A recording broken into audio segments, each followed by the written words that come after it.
وال 4000 جنيه دول انا كنت عايز اديهم لك، وانت دلوقتي خليتني ما بين نارين، مش عارف اديهم لك ولا اعمل ايه. انا الفيديو ده بينزل على الفيسبوك وعلى التيك توك على صفحات فيها ملايين المتابعين يا سيد. لا لا بلاش والنبي بلاش، انت كده هتفضحني بلاش. انا ما بفضحش حد، اي رد فعل سلبي انا بعمل بلور على وشه، ما تقلقش محدش هيعرف هويتك نهائي، ماشي وانا هساعدك، بس هاخد راي الساده المشاهدين. تمام ماشي، بس لو أنا أغلب اي حاجه مش عايزك تبقى زعلان مني، انا اسف. انت ما تعرفش انا التوقيت اللي انا عامل كده ليه، انا معيش فلوس في جيبي ان انا اجيبها هناك.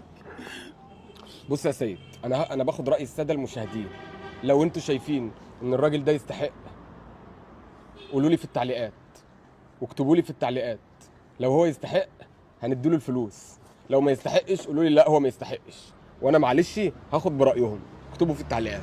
ماشي بس